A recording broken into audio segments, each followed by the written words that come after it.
Now before I start, I just want to say that this video isn't going to involve me trash-talking Suicide Squad or its Joker, so get those feisty little fingers off your keyboards and relax. I actually found him to be the most exciting component of what was an undeniably flawed film. I'm just a Batman fan that's here to explore the potential held within the character that the upcoming DC Extended Universe films need to tap into if they're going to use him. With that out of the way, let's begin. Let's go!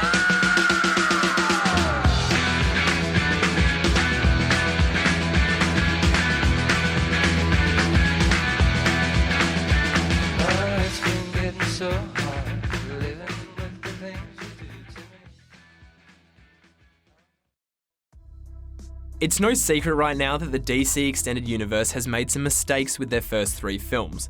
Not everyone agrees on that, but there's a lot of people out there right now that have been left wanting more, and not in a good way.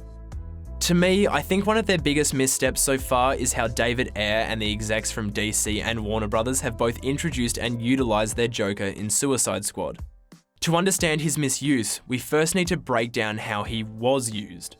In Suicide Squad, the Joker is purely, should I say, an accessory. The Joker's singular functional use is to help the audience understand Harley and establish why her relationship with him is so fundamentally crucial to her character. The unfortunate thing about using him for that is that Ayer does very little to establish his Joker, relying solely on the audience's prior understanding of the character from sources outside of Suicide Squad. We're all aware by this stage just how much pressure Ayer was under from the studios to deliver the script in just 6 weeks, but the amateur result is still entirely unacceptable. The Joker is essentially wasted on a handful of throwaway scenes that fail to utilise what makes him such an endearing villain. While those scenes may have been cool, the Joker is completely inessential to the core narrative of Suicide Squad, his character rather shoehorned into the plot at awkward times for the sake of clunky exposition and fan service. And no amount of deleted scenes or the existence of an alternate cut will ever change that.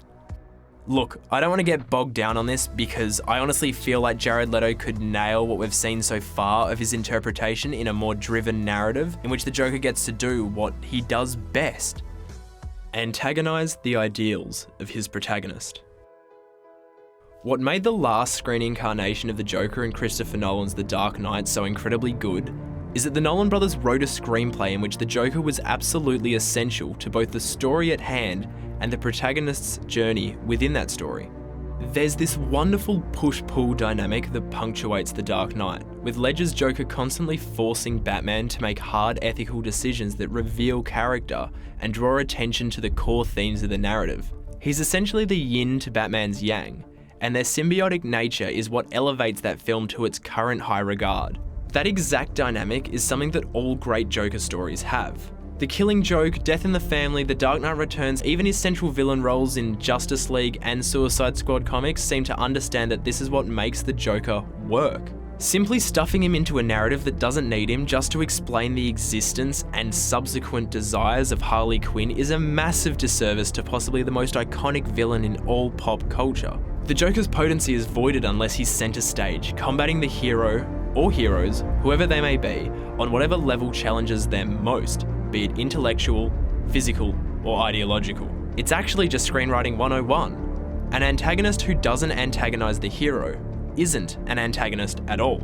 I'm honestly still scratching my head over why Ayer opted for world-ending stakes with such a forgettable villain when he had the Joker right there.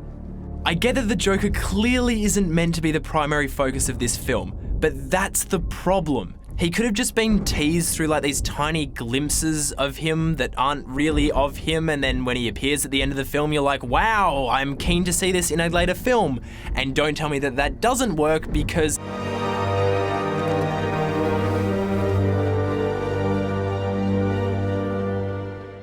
Now that the reins have essentially been passed on to Ben Affleck for his upcoming Batman solo film, it's essential that he properly constructs and solidifies his relationship with the DCEU's version of the Joker so that they can truly give each other purpose. In a post-Doomsday landscape, the Joker seems like kind of a nullified threat on the Justice League's radar, so seeing him inflict personal damage on Batman could really make him essential in the grand scheme of the DC universe. Truly drawing from the best of the Batman comics could really refocus the character and allow his intoxicating brand of chaos to have weight and impact on both Batman and the DCEU as a whole, while potentially even engaging in a satisfying thematic sparring session with the ideals of both Batman and the audience. But I guess that brings me to my closing point. Knowing I knew Batman's, should we say, indifference towards criminal life, what makes this Joker essential enough to him that he's worth keeping alive? I guess the team behind Batman vs Superman didn't really think that through, but hey, I guess we'll just have to wait to find out. Okay, so finally got a video essay up on the channel. Hopefully that counts as a video essay. That was the intention. Anyway, obviously for those of you guys that watch the channel, a lot of you guys have known that we've wanted to do this type of thing for ages. We want to do more of it. We're just always super busy, so we try to do it as often as we can, whenever we can. I'd love to talk about Suicide Squad forever. Obviously it was a touchy topic to jump into the first time round, but it's fresh. It was an idea that was stuck in my head. I needed to talk about it. Coming up next, I don't know where I want to go next. I want to talk about Better Call Saul. I want to talk about Mr. Robot. I want to talk about the problems with tone in blockbusters. There's a lot of stuff I want to cover. I will cover it all eventually, just it takes time. Those videos won't be as matter of fact as that last one. I want to have a lot more fun with them coming up. This is just me kind of testing the waters, getting used to that new style of editing, that new style of talking. So I'm going to try new stuff coming up. Also just want to say on behalf of Jay and myself, we're sorry about the lack of content lately. We're both back at uni for the next couple of weeks.